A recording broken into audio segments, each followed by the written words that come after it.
The Institute for Advanced Astonishment is about spiritually awakening, finding the most potent, effective ways to awaken.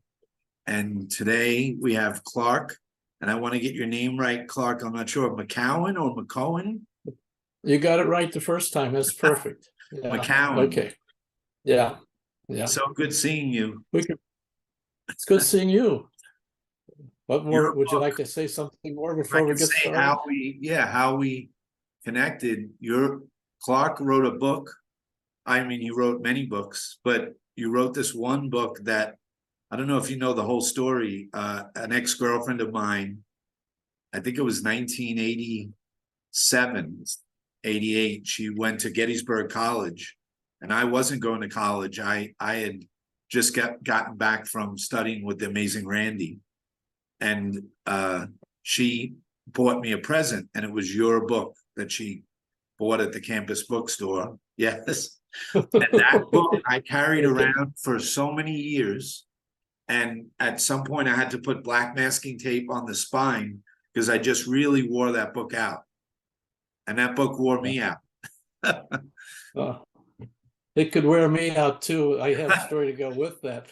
But then the way that you and I connected was that I think you had been looking at a website that I had and wrote a little comment. And I hadn't seen it for, you wrote it about, I think maybe 2 years before I saw it. And then I want to know, well, what's going on with this guy? So that's when we got back and got in touch. And I thought it was like as if we had known each other all those years. All And I those have to years. tell you, there's so many parallels between things that I've read of your several books and things that were going on in my life separate from you. But you were looking at what's his? Is it Tagore that wrote? Yes. And what's funny I is you have just him, and mentioned I have a, Tagore, and I pulled up a quote from Tagore that you had posted that caught my attention. And I know you know it.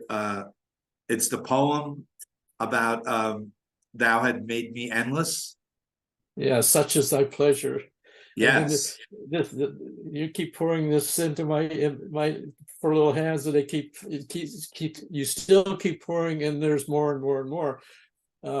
So I should tell you about having banked down my inquiring mind when I moved here a couple years ago. It seemed like things were kind of quieting down.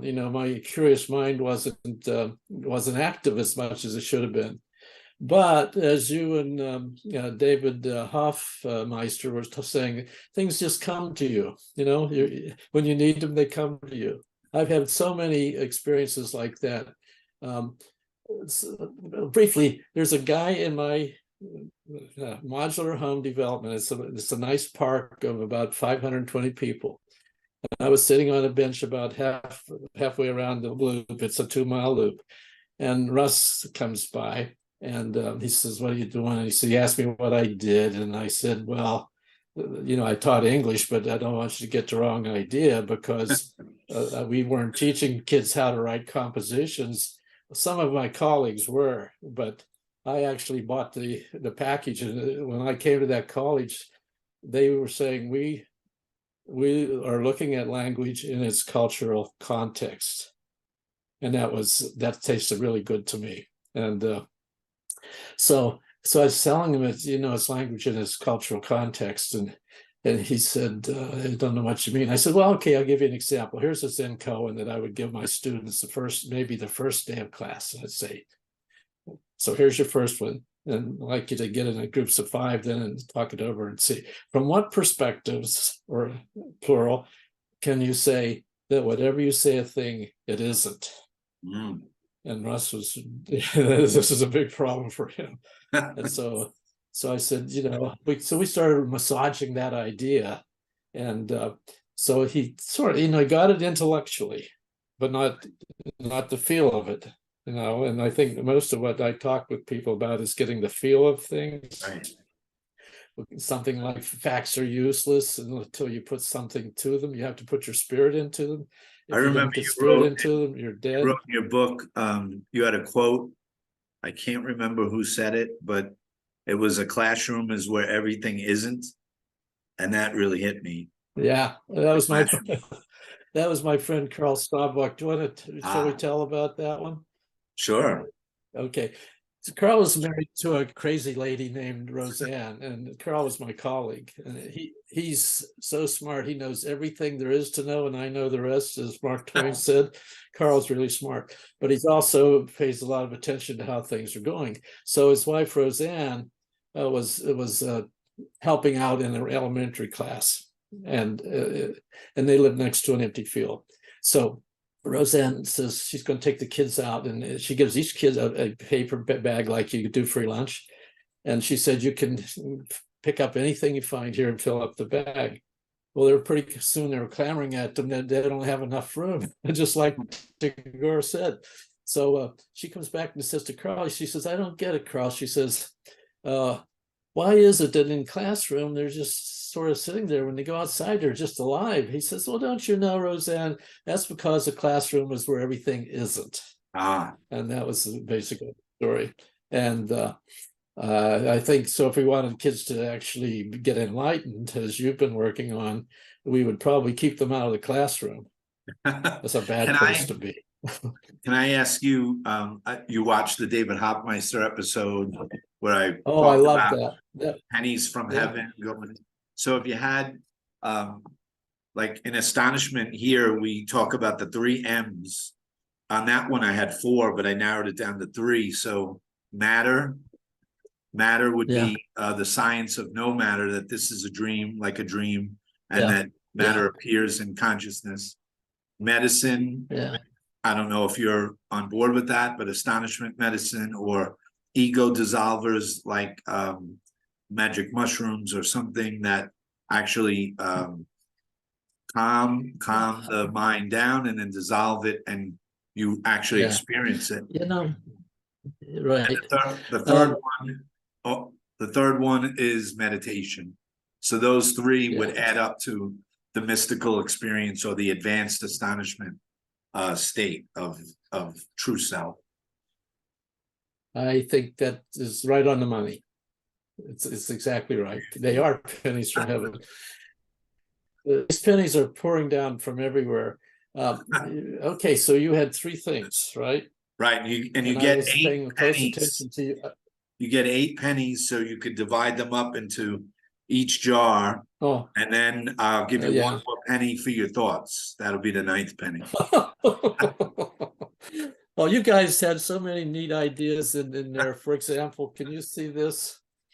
Yes. What is that? It says watch. It goes on your watch. The watch. Oh, that's great. I think you had. I think yours said now. Now, right? What did yours say? Yeah, I just said. Well, I was thinking that what you could do was invent a watch where every day it had a different word on it. For example, you would have one would say now, and then the next one would say watch. And so you say, oh, what am I supposed to do with that word? And then you could start playing with it. And then the next one, maybe you'd say now. Let me give you a now story. When I was initially teaching in Diablo Valley College, and freshmen are kind of nervous and so forth, and they're watching the teacher like a hawk. So Richard Shoemaker, one of my colleagues, he says to the class, what time is it? And this kid says, you mean now? That's great.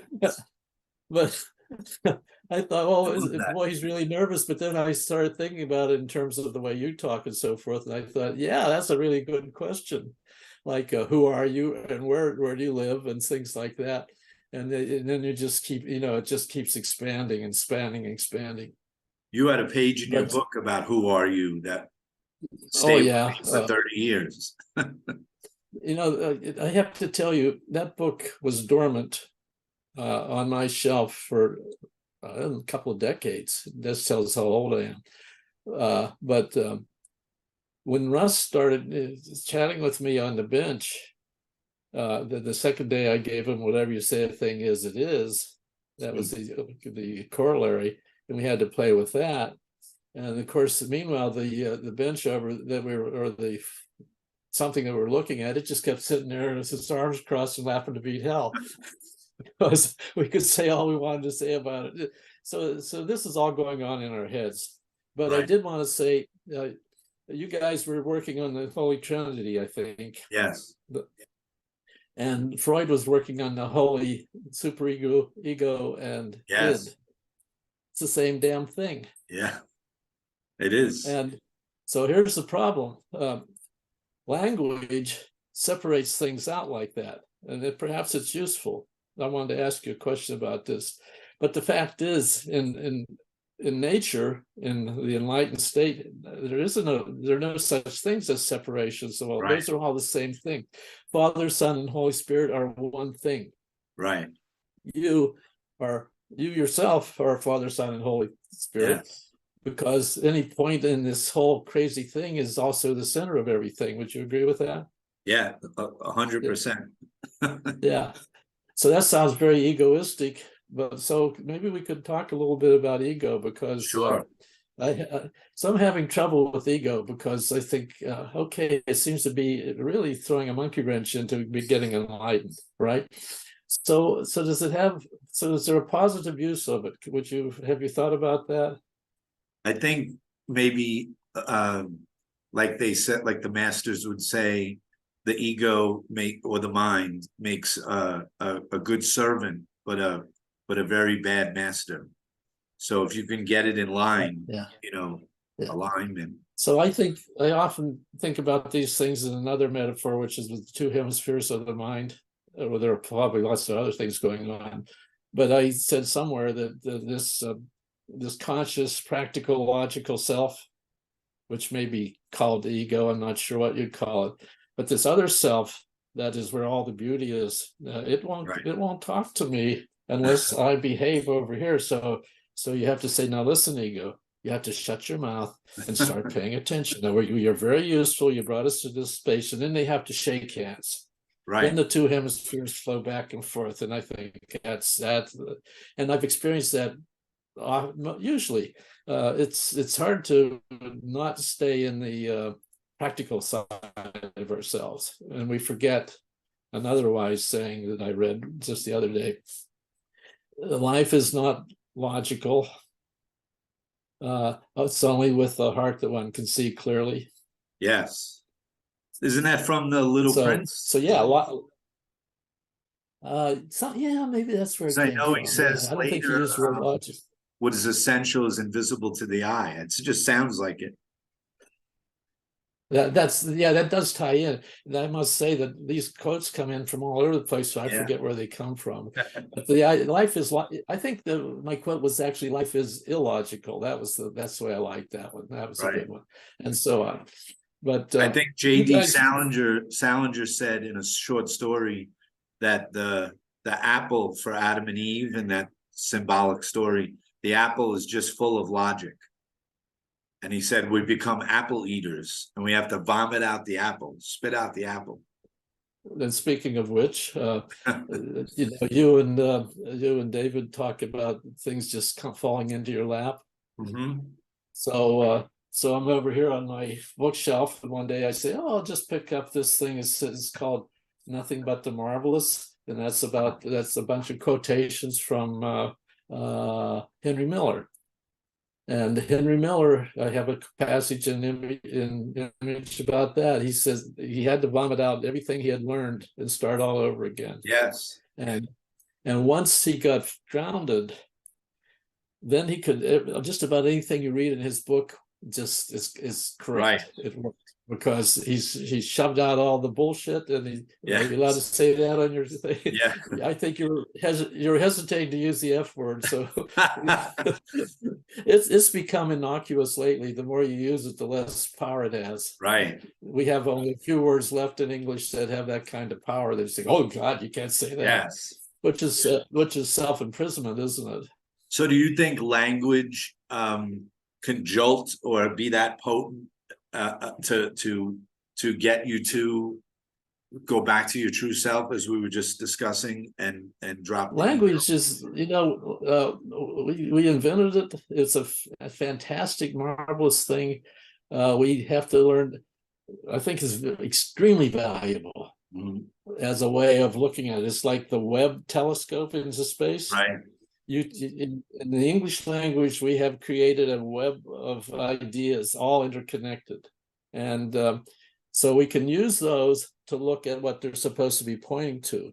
But our problem is that we're always just playing around in here and we don't look there. So if I'm using, if I were sort of defining James Plath and describing him and so forth without using my heart, then I would never get it. I wouldn't be seeing James Plath. In fact, it's very difficult to really see James Plath because we have these barriers between us. Exactly. So I play hide and seek with my great granddaughter. Yes. It's like the first game we play, peekaboo and hide and seek. You know, I've been watching her with great. Yeah. So where are we? Okay, language. So that's what I've been playing with for, and it's a lot of stuff is just becoming extremely clear to me lately about how and I had some really wise ideas for you, but they disappeared recently. So I'll have to see if they come back up again. But the fact, yeah, they usually do in some other form or so forth. But I like what you were just saying, though. You were saying that language is that old finger pointing at the moon, right? We point to the moon, and the moon represents the truth, say. But everyone looks at the finger like a dog, like when you throw your dog a treat and you say, it's over there, Fido. And the dog looks at your finger. And we make little shrines around the finger and we worship it and we kiss it and we never look at so the words are right. The Bible is right here, the Upanishads. Yeah. And to me, like Rumi or the Course in Miracles, certain books are so potent that they make you look, you actually look. Yeah, you want to see me change the world? Yes. I can do it for you right now. Okay. Okay. I said this to my students one time. I'd be standing in front of them and say, you want to see me change the world? And I stand there and say, huh, you didn't do anything. I said, let me make it a little easier. Okay, now. And so the idea was that my being here is going to change the world. If you took me out, if I were to pull you out, my God, you might just destroy the whole world because you're the center of it. So you have to be really careful with James here. Does that make sense? Yeah. So we're talking about how language works. Here's in my book, Thinking About Thinking, I have a speech that I transcribed of Neil Postman, and he was talking about definition tyranny. And I think in my vocabulary, any word within my vocabulary that I'm sure of is kind of a tyrant that keeps me from looking. Right. Whatever I say, if I think that's it, and only that it's actually a probe, that's that. So the other thing that Henry Miller makes me think of is that I have to redefine every word in my vocabulary. I have to make it my word. I like that. And so, you have to keep it fresh, right? Like a freshness to the word, and keep it a living language rather than it gets hard and then it's over. Because every time you revisit a word like if you really start thinking about the implications of that we invented that. Right. So another wise saying I dreamed up was that a word is a way of looking at things. I like that. Yeah. So I was making up a bunch of these wise sayings here in the last few months. I'm really tickled with myself about all these things that are popping up. That's great. Well, the thing is that it's been, like you're saying, it has to be fresh. I've caught myself talking with Russ. Oh, by the way, he's been meeting me every day for the last 2 years, 6 days a week for 45 minutes. On the park bench. That's it. On a park bench. And I have to start dreaming up stuff to keep him going, but he's caught on to it. But I want to tell you, this is a real study in the distinction between the conscious mind, or whatever you want, what we're calling it, the ego. Well, it has different names. The logical mind. And he is a real skeptic. He would have enjoyed studying with you guys, but he never cultivated the feel of a fact. He would read a short story like he's reading a news story. And there's all these hints in it. It's just driving me crazy. But I realize that he has deliberately not used that right hemisphere because he's very skeptical about everything, and he was not a good student in school. He's an intelligent, bright man, but this is what's been going on, and I keep fiddling around, playing around with them, and saying, just teasing him with these ideas and so forth. But the fact is, though, that an 80-year-old man who told me that he was burned out when I first met him, I said, I just think you have the coals banked down. Did you ever have a coal furnace in your home? Yes, I had a furnace, a coal furnace. No, okay, no. in my home, down in the basement, there's this big furnace, and it had a fire in it. It had used coal. At night, you got down under and got the ashes and put over it, so it'd be banked down. And then in the morning, you rake them off, and then you put some more fresh coal in, and it fires up. So I told him I didn't think he was burned out. I think he just had the coals banked down. So that's perfect. We talked about it.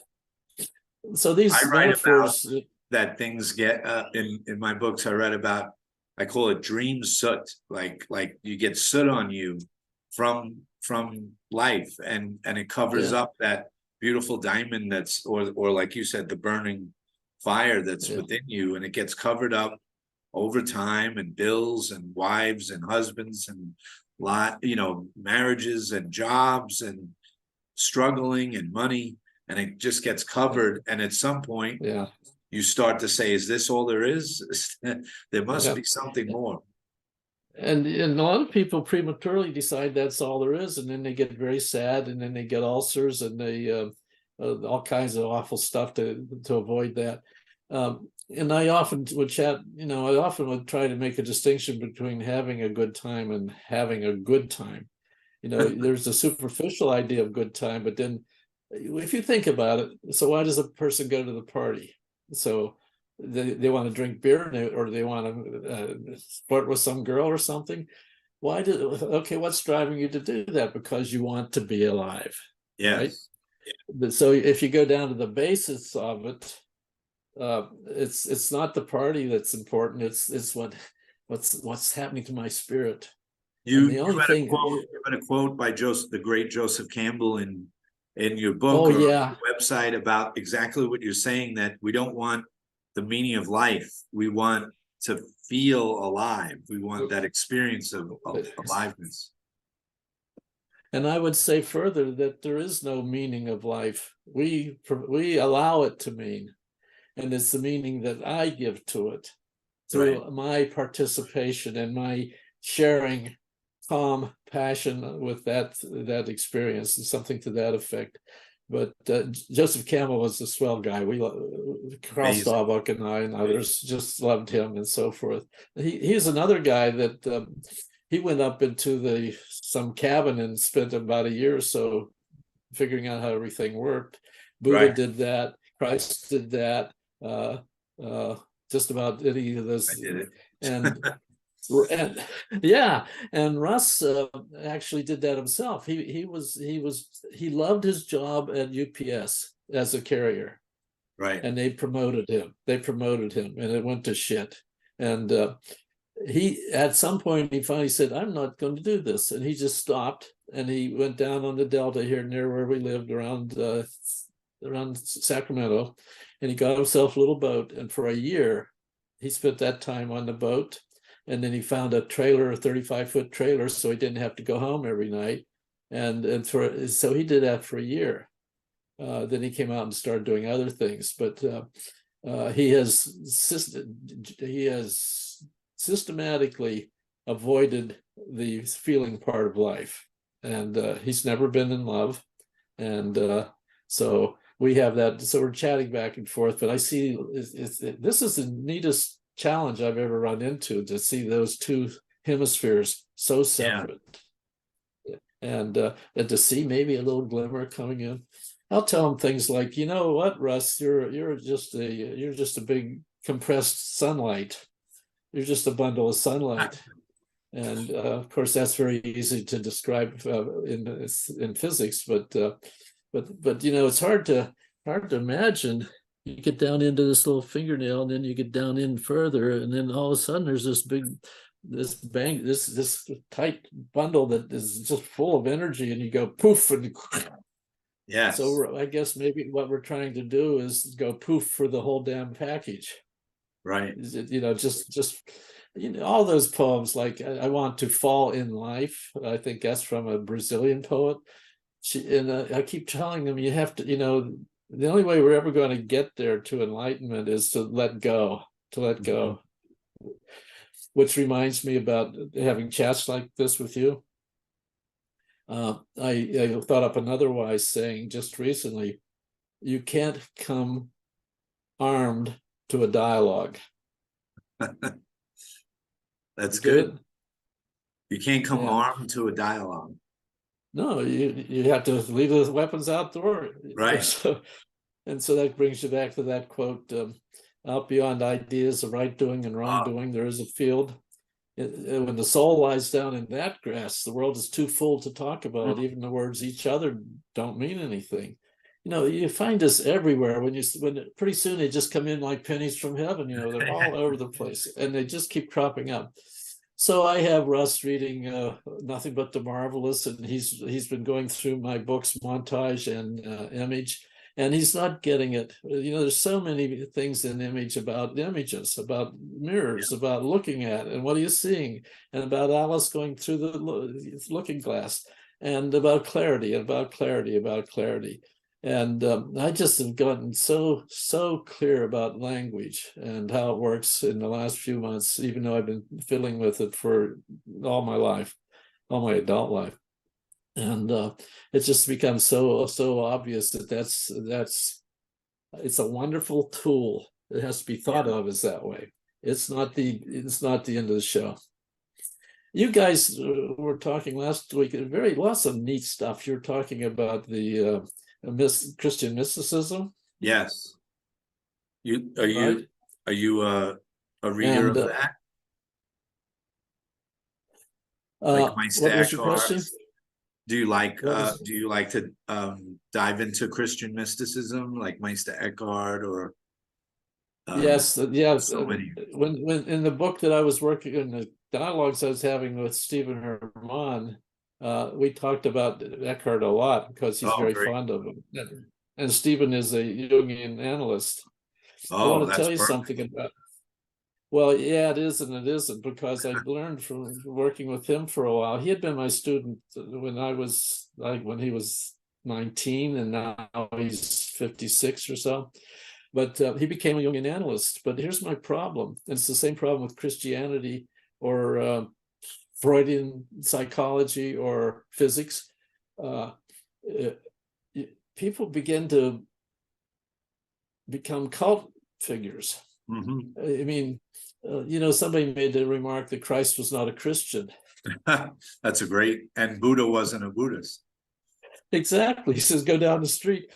But the idea is that as soon as people start making a rule, making some kind of a ritual out of something, it goes bad. And I know that Stephen, he wanted to talk about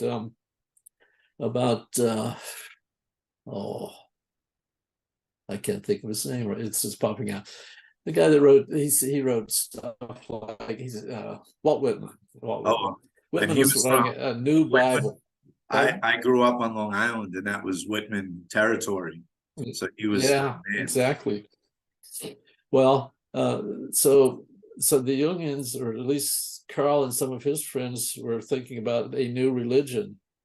And that sort of sends the bristles up the back of my neck, because as soon as he said, and I was hesitating about it. He was kind of wondering, what do you mean by that? And I thought, well, as soon as you have a rule book, then what you're supposed to be looking at disappears.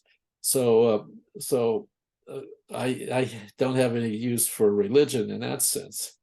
I do think a lot about mysticism and Christ's ideas about that. You guys are going back to original sources.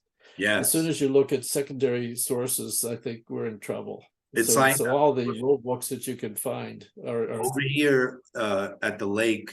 There are a bunch of volcanoes, and mysticism seems like the eruption, that hot lava when the volcano blows. That's the truth right there. And then comes down the volcano and slowly hardens and hardens and becomes Christianity and Judaism and Islam. Yeah. But if you crack it Yeah. open, it still has that hot, like you said about rust inside. The coals are in there, but you have to go deep. There was a saying, you could, every church's door is open, and you can go in and light a candle, and you can sit in silence or look at the beautiful stained glass windows. But there's a hidden door inside that church, and if you could find the hidden door and you have to search and you knock, Meister Eckhart answers, or Rumi, or one of these mystics. They're waiting. They keep giving you metaphors that are very helpful. That guy, somebody saying, I think instead of looking at the moon in the street, look at the moon and up there, that sort of thing. Right. So why take secondhand stuff? Why not look at the real McCoy? Right. I think I think any major the ones that have a single deity, for example, I think they're Islam and Judaism and Christianity. They all have a single deity. That brings me back to your idea about your bookshelf, where you had a whole bunch of books, and then they could be compressed and compressed, and then they disappear. Right. That's a great view, because I think that's what happens. You bring in all these disparate things, and you there must be millions of those things in my storehouse here. They come to one thing. Yes. That makes it much easier to carry. Yes, So, I like that a lot. So, oh God. It's like what Meister let's see. Eckhart would say, the whole point was to get beyond all the concepts to that space, that beautiful space that we don't know is there, but we have this yearning towards it, but we don't know. And he would even say, and this was a Christian preacher, he would say, his best prayer was, God, rid me of God. God, please rid me of God, so I may know God. It's a wonder they didn't burn him at the stake. Yeah. Well, he got away with that. He never got burned. Yeah, he was pretty cool about it, because I think he almost generated his sermons. They were almost like meditations in public, and I love that with people like there's a great philosopher that was in England. I can't think of his name for the moment, but anyhow, he would go in and do philosophy with the students. He would just say, well, okay, let's take this idea. And then they would start playing with that. Right. So Eckhart was saying, I want to leave God for God. Right. I want to. I don't want the concept of God. I want the real God.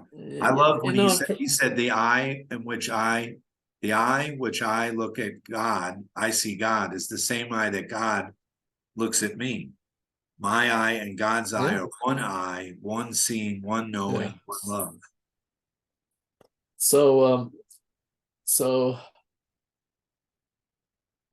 this intellectually, it is extremely clear to me what you and I are talking about.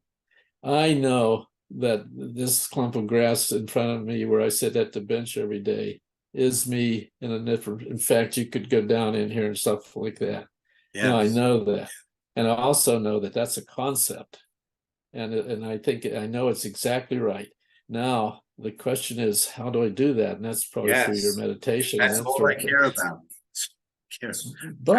But for my life, I think I've only once got a glimpse, and it's been very recently, where I actually experienced that oneness with the grass over there. Yes. And then of course it went like that. But like Frost says, for once then something. Do you know that poem? Which one? He was trying to. It's called For Once Then Something, and he says one shot. He's looking down in a well, and everybody tell him he's doing it wrong, and he says once while trying, he thought something more of the depths, and at first it was giving himself, it was his own reflection, and if you can picture it, So you're looking down the well, and then there's ferns and yeah. stuff around. And what you see is your reflection, and you're looking like a god looking down in there. But then one time he could see further down, and he saw something white, and he said, "What was that something? Truth? A pebble of quartz? For once, then something." So he got that little glimpse of it, and he's always talking about his one book is In the Clearing, where you keep clearing up and wiping the mist off your glasses and so forth. That's and great.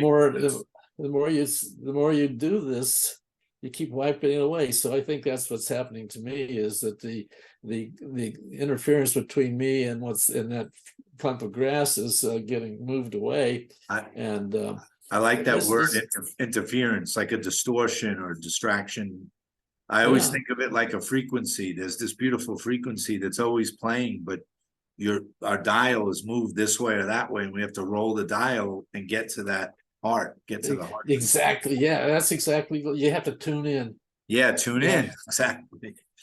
And I've talked about the people, Whitman, who makes much of miracles. For myself, I know of nothing but miracles. Yeah. I think intellectually, for me, there's no doubt about that.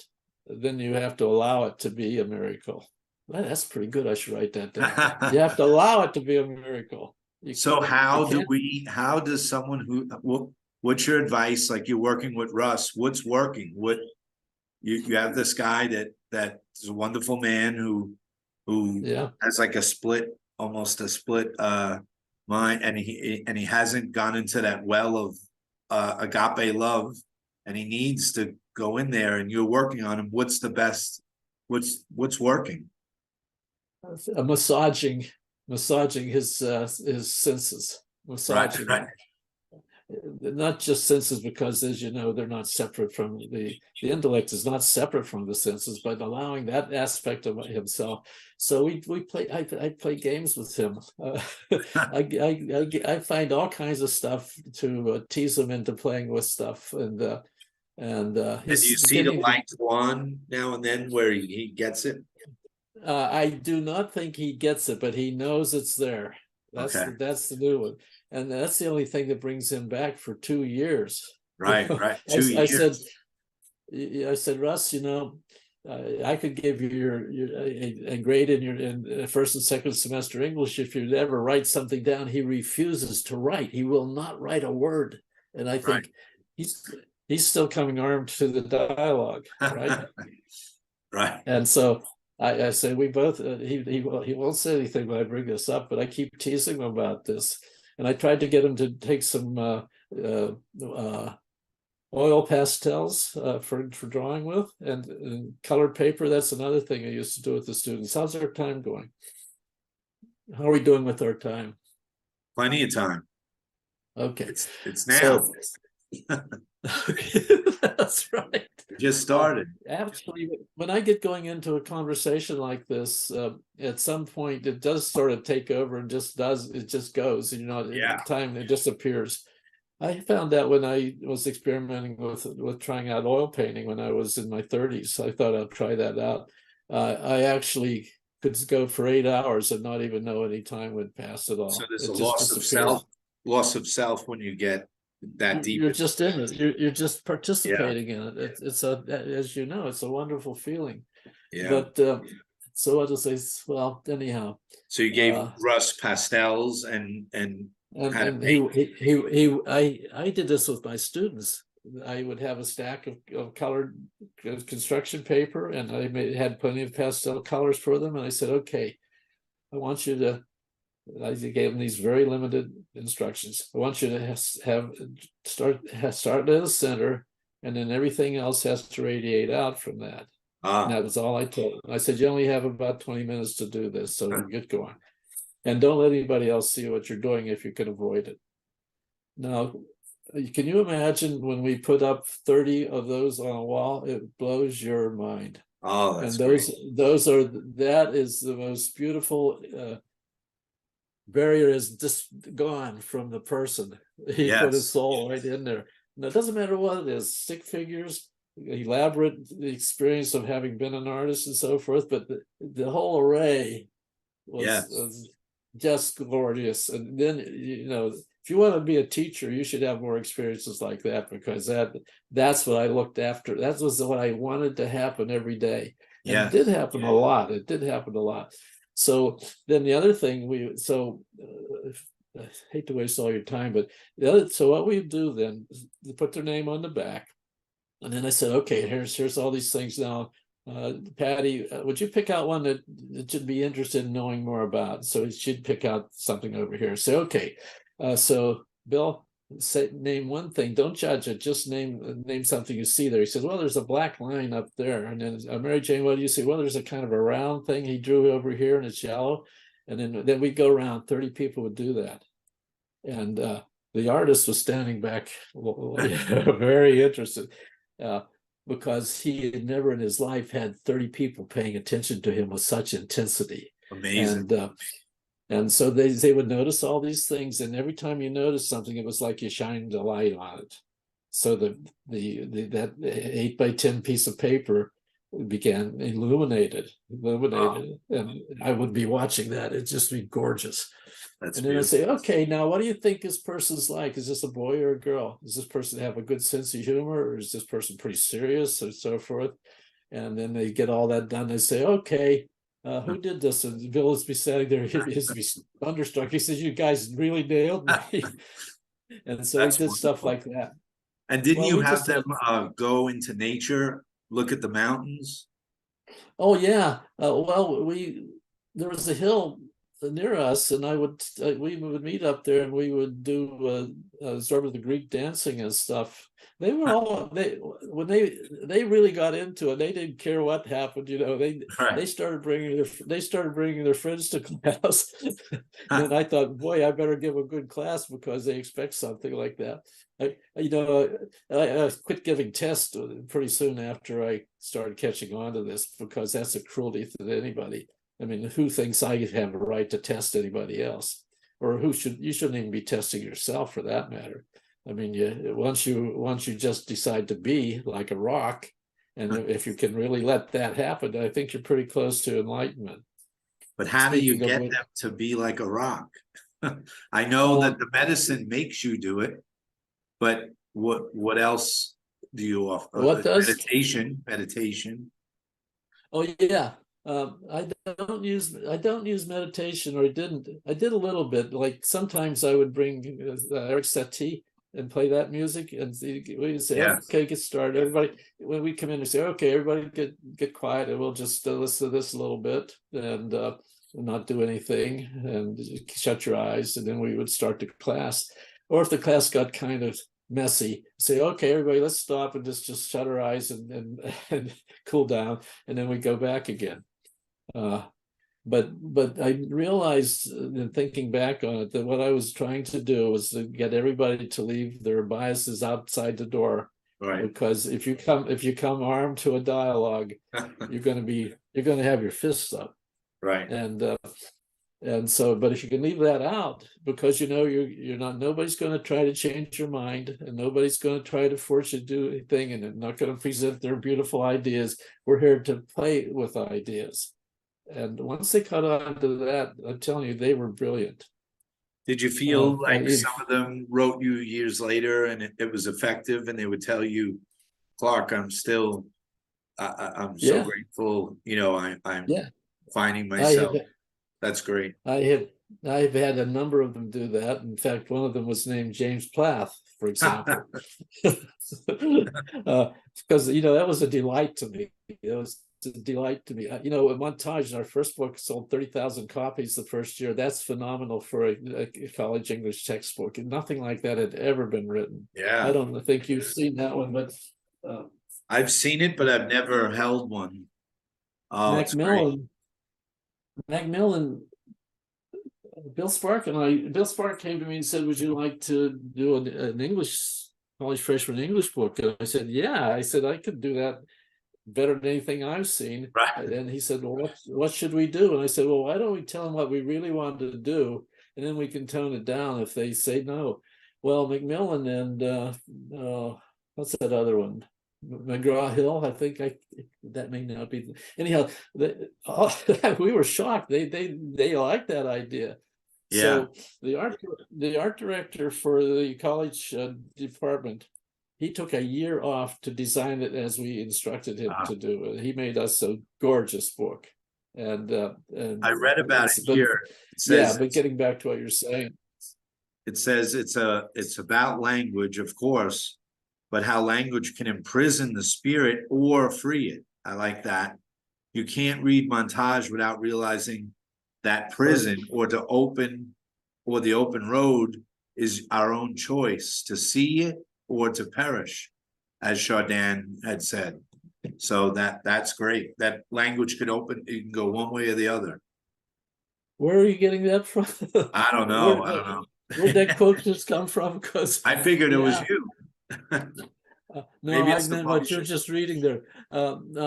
Yeah, I like that so there's a choice, like a moment-to-moment choice to go one way where the door is open or go the other way, the yeah, way Russ was going for a while. and I think it's never done until you die or something like that. Right. I have lots of ideas about fate and destiny and morality and so forth that I like to talk with you about, but Sure.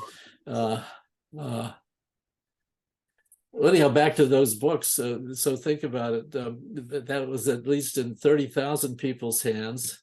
Yeah. And then their wives or the lady at the grocery store, they're going to get some of that. So you're Right. disseminating those ideas.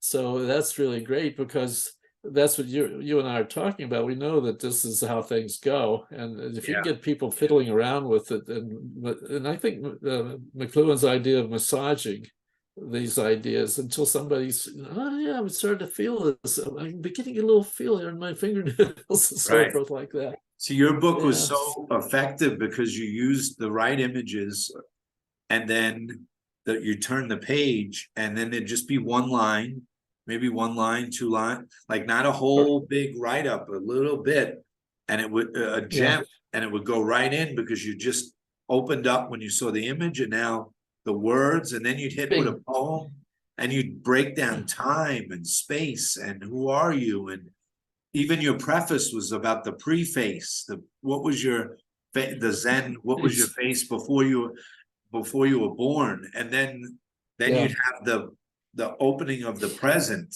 like the present, and open the little child ripping it open, and everything Boy, yeah, was you were a wonderful audience for that book because you were getting everything. it was so perfect. I was about, Uh, I guess 18, no, maybe 20, 21, and it just punched me across the room, and I just but carried it, would show everybody. And then you had, which is fun, the little cocktail puzzle with the yeah, drink and the olive, yeah, and you yeah. put the matchsticks and you get the olive out, and how to work, how life is like a puzzle, and perception and perspective. I use that little matchstick puzzle.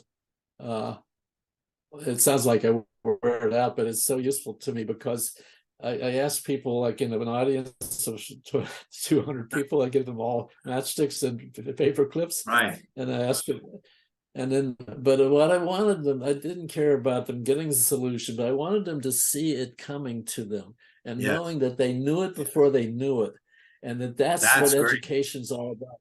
Because you could say to a teacher, son, now you could go ahead and say, now students, if you do this and do this, you'll get the answer. Right. And everybody said, yeah.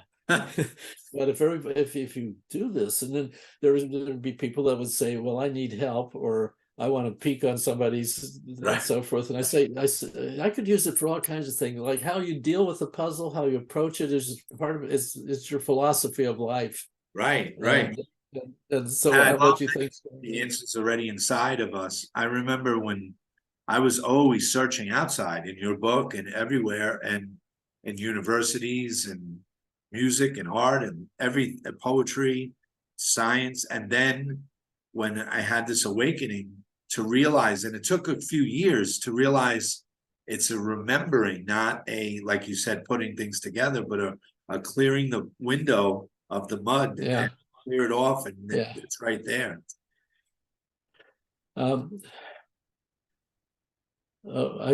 had a Zen haiku I think it was Basho that Oh, I had Russ read I did a book of haiku when I lived in Ligonier, Pennsylvania for a few years, and I decided to do a book of haiku about that. It's called Ligonier Sightings.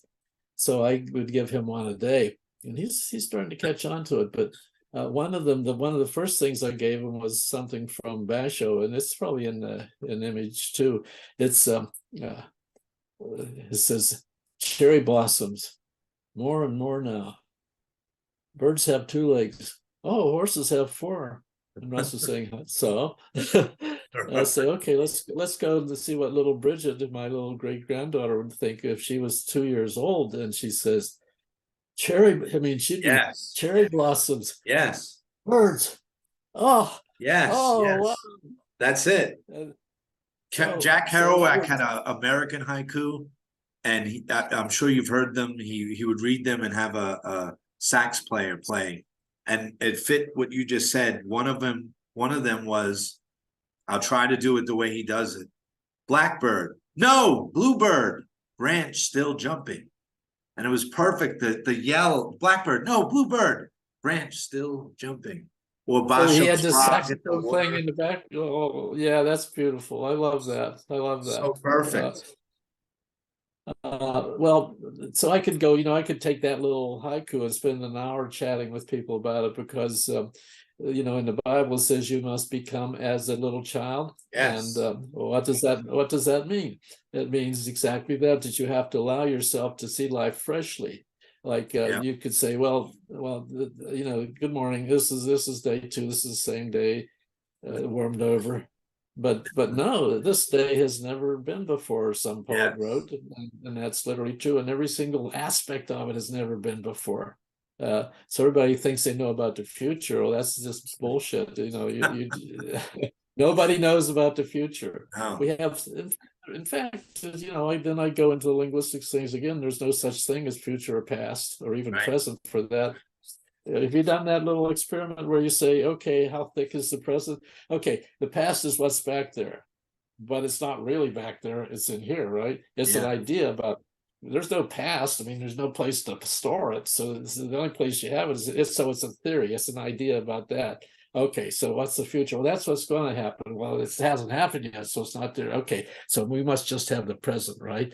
So we say, okay, let's see. How thick is it? Right, and right. pretty soon say, there we are. What you just did there is in the book that I read, and you just made it come to life. That was in the book. That was in Image, Reflections on Language. Can you hold that book up? You have it right there. Image? Yeah. Or which one? Image? Image, if you have it right there. I do. I wish I still had mine. That book. Well, since you've been so nice to chat with me, I'll send you a copy. I had to buy them back because they quit printing them, so there you can still get them on the internet. But if people I really like, I send them a copy because I know. I wish I had a mailing address. Oh, how are we going to get one to you? I don't know. Are you ever going to make it an ebook, or that would be too difficult? If I live long enough, I want to make all these books available somehow. You will. I have this book. I'm really proud of it now that I wasn't looking at these, but since Russ has been coming, it's just full of wonderful stuff, not just my stuff, of things I gathered up and so on. But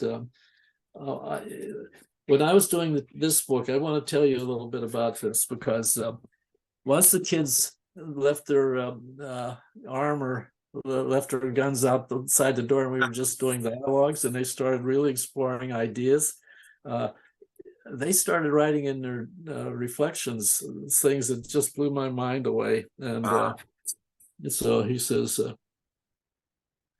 so let's see here. Well, it says, well, here's one. Only artists think critically. Only artists think critically. It's something about, let's see. To see the beautiful, just dig to the inside. And then he says, what the critical thinking is making illogical connections. I like that. Critical thinking is loving thinking. You have to love what you're thinking. You have to love what you're thinking. And then questions are instruments of perception. These kids thought this stuff up. That's amazing. All viewpoints are prejudiced. Ah, true. I like that. That's what you can play with that. And that even brings me into the whole idea of prejudice. And I talk with Russ a lot about that because he pretty much had decided how everything works. And so I was just sort of fiddling around with some of his ideas. And he now is beginning to see this otherwise thing I thought up the other day, which probably somebody else thought up too. But it said, I think I told it to you,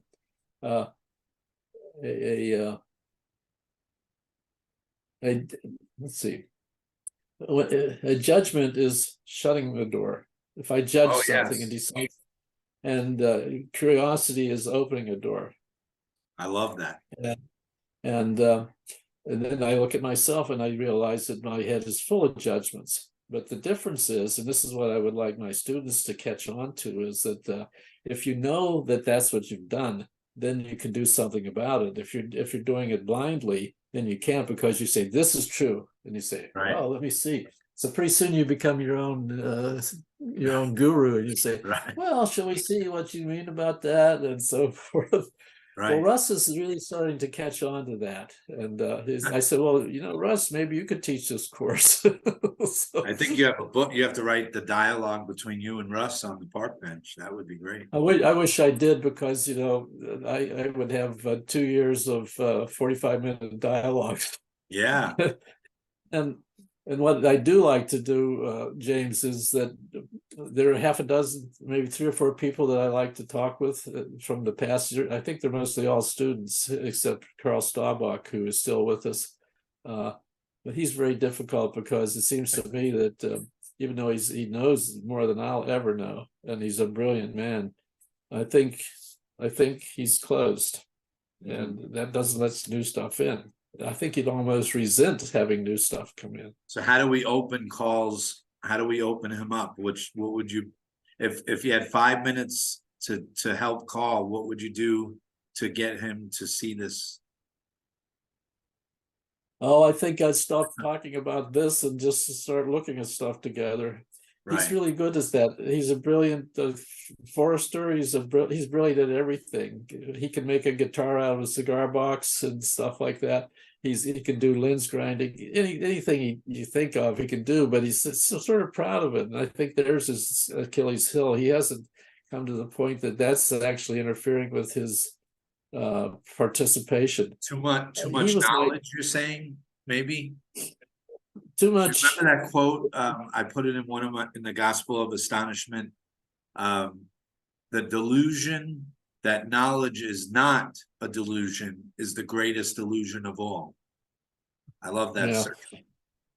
Well, let's just bring that forward too, because that was the other thing about. I told you I thought that reality was the biggest magic trick of all. Yes, that was perfect. Well, not ultimate reality. I think my job would be, I shouldn't try to change Carl. I have to change the way I interact with him. And that's what I pretty much did, because if I wanted to chat with him, I'd say, "What do you think about this, Carl?" And then you see him sitting there, and then you give me a printout of every. So when he and I competed to be chairman of the English department, and I won, and he became vice chairman, we worked together. And I say, "Well, Carl, what do you think we ought to do about this X or Y or Z?" And he said, and then he'd give me about 3 or 4 things, and then I would do them all. So we had a glorious English department for the 3 years that I was chairman. Then I quit because my creativity was disappearing a little bit. Yeah. But so Carl has many wonderful things, but I think there's this one thing. He knows everything you and I are talking about. He knows it all. It's just that there's something in him. I hope he probably never see this, so we don't have to worry about it. But there's something in him that feels he has to be right about this stuff. Like as if I already know that. And if I Right. already know something, I can't, that's a big barrier to looking out at anything else, something like that. So anyhow, Yeah, you so need let's that see unknowing, like a humbleness, yeah. Although I don't like that word either. You know what I like is the idea that he told me about. I said to him, Carl, because he knows everything. So why don't palm trees fall over in these big winds we've having here? And he explained to me that their stalks are made with like soda straws. They have a whole bundle of soda straws, so they can bend like that. Well, I think what we want to be is like if we fall into life successfully, or however you want to, if we do fall into life, once we become rooted, then you can't move me. And I don't have to protect my ideas because there's nothing you could do. I'm just right. rooted. And it's not a prideful thing. It's not an opinion. Oh, that reminds me of another good one. One of the students said, little girl was saying to her grandmother, I don't think Susie likes me. And she says, listen, honey, what other people think of you is none of your business. That's not your job. And then I came up with a new one. I said, and Clark, what you think of you is none of your business either. That's great. My job is to, Yeah. yeah, because it's interfering with me while I'm having an opinion of myself. I can't be looking because I'm looking through the opinion, which is Right. kind of fuzzy and so That's forth. the whole struggle. Get out of your own way, right? Like, Yeah, yeah, get out of the yeah, way. yeah. Well, so you seem to be a pretty happy guy nowadays, and I Always think happy. maybe Even you as an know atheist skeptic, I was happy, but I didn't like that death idea that we die. I knew there had to be a loophole or something, but I didn't think I had a soul. I couldn't understand it. I was obsessed with the brain and yeah. no spirit, no consciousness, no Yeah, you immortality. and Randy continue to say there ain't no. Essentially, saying we got to debunk this idea about spirit. I think something to that effect. Right. Well, back then, until Yeah, back Paul then, Harris pointed me, Yeah, he said everything, Randy. Randy's not skeptical enough, and I said, Paul, he's the yeah, head of the skeptic movement. He's the head guy. He's the godfather. yeah. And he's at Richard Dawkins. They all love him. Isaac Asimov, Carl Sagan, and Paul looked at me, took a bite of my pork chop while we're eating. His Yeah, I face remember that open. story. He was so loose, and he took a bite, and he's just looking right at me, and he said, Randy's not skeptical enough because he believes that this world is it, that this matter is solid. And now at that Yeah, moment, I knew that I can go to there's 99% or 99.9% space in an atom, but I still clung to that 0.01. There had to be some kind of particle there. It was called a particle. So there had to be some kind of yeah, matter. And I couldn't get, and he said, Randy made he's biased because he can't see that this is a dream and that matter is an appearance yeah. in the So he dream. was touching that initial idea. You can't come to a dialogue armed.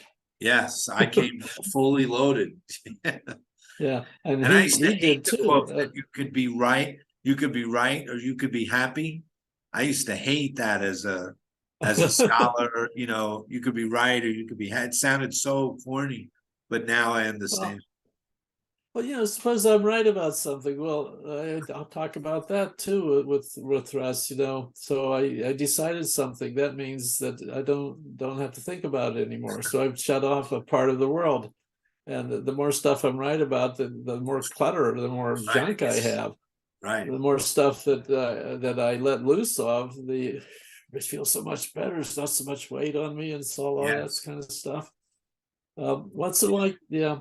So you're just recently established where you are now. Is that correct? In Guatemala? Right. Just one bag and a cat. Oh, No, just gave up did you everything. keep? All my books, Did including you? the book. I had to leave everything. Oh yeah. It Okay. was So a that's real right. You letting probably go, don't. like jump off the cliff moment, like let go of everything and come here and teach meditation and help people and do this podcast and keep writing. I I think if you can get people who are so comfortable with these ideas as you did with your first one, David Hoffmeister, if you can do dialogues with that, this is going to be a wonderful podcast. I think so. I think you're continuing it beautifully. With touching on each topic, those 3 M's again, no matter. Yeah. How would you ever get Russ, this man that meets you on a park bench, to understand that the park bench is made of consciousness? How do you? As I said, I keep bringing in little things to play with that seem to be over here, but then we come back here, Right. and I think it's very hard for him to get the idea that he's a bunch of bunched up sunlight. That's pretty tough. But he's been watching stuff, and he comes back to me. He says, "Clark, did you see this?" And he saw the CBS showed some of the images coming back from the Webb Space Telescope, and his mind was blown. And so that was the connection that we weren't making over here. But then he starts to make these connections, and he's getting better at it. But he's a long way from there, because to give up something, there's something he's holding back that he doesn't want to let loose on. But I think he knows that now. And he never says anything when I tease him about it, but he just goes quiet. But he's had 5 wives and innumerable lady friends and so forth. And I think you said he never read a book, right? He never, poetry is a whole new field for him. Fiction is a whole new field for him. So, but as I said, when we read short stories, he still does it, but he knows that there's more there. He reads it, as I said, as if it's reading a news item. So we started reading news items, and I was saying, well, this kid died when he's 23 years old, and let's see what that might mean. And there was an obituary about the guy, and we started getting the feel of the facts. That's what we want.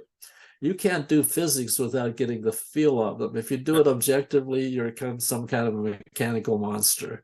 Right. And so on. I like that. Speaking of, well, okay, so you guys, I could have a whole dialogue with you about movies, because I was fascinated with that David had actually set up workshops on the mysticism in movies. I think it's Movies Leading to Enlightenment or something like that, and it's all his recommendations.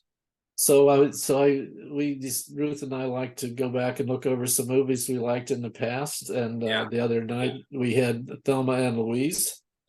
I don't know if you ever saw that one. I don't know if I've seen. I know what it's about, but I've never watched it. Okay. So some guy's trying to raise, these 2 ladies decide to take a weekend off, and the younger one she's full of life and she wants to have a party, so they go to a place and she drinks too much, and then this guy picks her up and takes her out in the parking lot, and he's about to rape her. And so her friend, the young girl, had brought a gun along. She said, "What'd you bring that for?" I said, "Just put it in your purse anyhow." So he's about to rape her, and Louise points a gun at him and says, she wasn't going to kill him, but he said something awful, and she just turned around and shot him in the. So now the story starts out, and he's dead, and now they're running away, and all kinds of horrible stuff happens, and the cops are zeroing in on them. And the younger one she's starting to say, "This is kind of fun," running away like freedom. Yeah. So metaphorically, you're being chased, and then everybody's after you, and there's nothing left. And then and she says at one point when they're zeroing in on them, and they're just about to go to a cliff, and they're stopped, and all these guns are pointing at them. But before that, she says to her, "Louise, I'm really glad you and I went out on this trip." She says, I've been, I'm going crazy. And Louise says, "You've always been crazy. You just never had a chance to express it." And she says, she says, she's really starting to wake up. And she says, "I've never felt so awake in my life. Wow. I am totally awake." And they have a chance to put their hands up and go back. And she says, let's keep going. Ah, And she says, you mean that? And she says, yes, because if they went back, they would be going back. right. If they went forward, they would keep what they had learned. Yeah. And so Beautiful. Thelma and Louise both had this awakening, and I think that's a real metaphor for what enlightenment is like, because you have no more fear. Those people back Yes. there, which is, there are other stories like that in the occurrence of Hot Creek Bridge. It's the same thing. It's about you jump off, you're about to be hung, but the thing breaks and you have a little interlude, and then at the end you're done. And so, but so it's pretty much what most of us feel like. We're just watching over our shoulder all the time, and that gets to be kind of a burden if you can just get out of that. And so all of this stuff we're talking about is breaking loose from that, and stop having an opinion about myself and just be myself and allow whatever that is that's growing up in there. I like breaking loose because Randy was an escape artist. That was his main. He was Houdini's successor, and he can get out of any jail except his own mind. He didn't see this trick and he exposed all the phony faith healers and the psychics. And he said one day, I said, he offered $1 million to anyone who could really do magic. And I said, Randy, what if someone fools you though? And his eyes twinkled like Santa Claus, and he said, Jimmy, he called me Jimmy, they won't get me. He said, he kept in touch with the physicists at MIT, and he said, even if they come up with some computer device or something, he always knew where to look. But non-duality eluded him. That one he couldn't see through. Yeah, it's surprising because he was obviously brilliant. Is he Brilliant. still on And the I would news? talk about a dream. Life is like a dream, and he'd say, "Oh, Jimmy, they've said that for thousands of years, but there's no evidence." So Paul said, 5 grams of magic mushrooms in silent darkness, and you have all the evidence you need. And he said, I can't do that. And he take drugs, but medical drugs, not. Why not get to the real McCoy? I'd like to say this before we wrap this up. It occurred to me recently because a friend of mine sent me some books about therapy, psychotherapy. That there are hundreds and hundreds of books about that, and people in psychotherapy all the time. And frankly, I think they're barking up the wrong tree, because they're putting band-aids on something much more deep that needs to be addressed. And very few people have the equipment to take you there. But when you're suffering from something or other, you need what you're doing. That's where it is. You have to forget all these remedies, because those are just like the drugs you're talking about. You need the real drug, which is straightforward looking at life. I think in another life I would try out some of those drugs you mentioned, because I know exactly what they're useful for. I know exactly what they do. I haven't done it, but I'm very. But for someone that is stuck, like I was really stuck, and I experienced it without it, but then I also did it to see what would happen, and it matched the experience totally. It was the advanced astonishment state where the whole world went away, I went away, and it was only this beautiful love. And then it all came back, and it said, here it is, just see through it. So then you got the blueprint, and now you knew how to do it, and then you knew what needed to be done. Now I got to figure out how to make it baseline without the medicine. Once in a while, and it's kind of hard to get used to living out of jail. A lot of people say, I think I better get back in there. Right. Sometimes, and that's a whole nother podcast we could do, why we put ourselves in that jail and how we wind up. Is it that we just don't think that we're worthy of this, such a beautiful, astonishing thing to see through the dream, to what Hofmeister would call the happy dream, and you're lucidly seeing the whole thing. I think we're scared because we don't have enough experience. It's too powerful to. Right. It's kind of like touching a hot stove, and I think Yes. we're scared of it. So I think I need to terminate our little chat here. So how would you sum it up?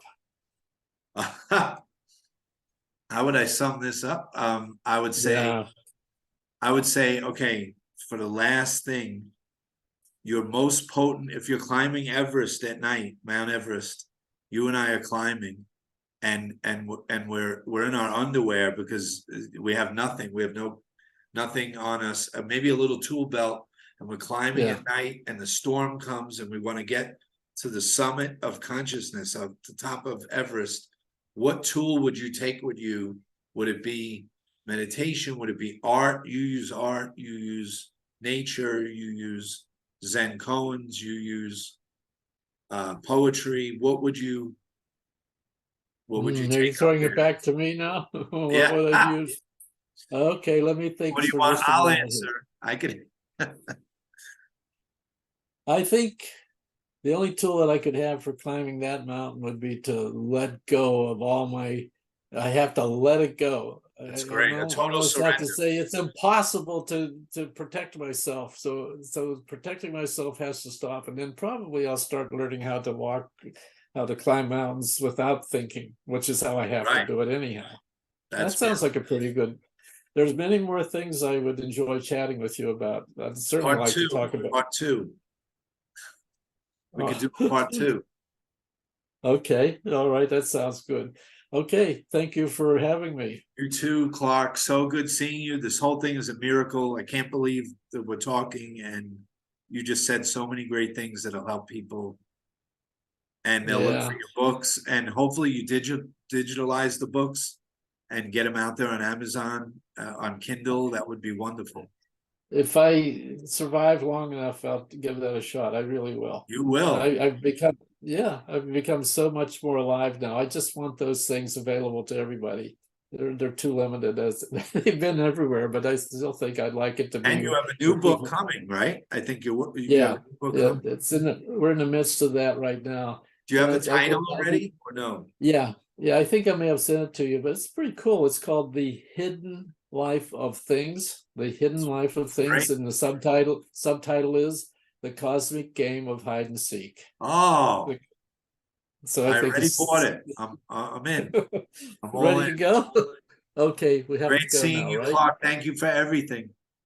Thank you. It's been delightful. Take care. I'll see you. Bye-bye. Bye-bye. Yeah. Okay, how do we terminate this here?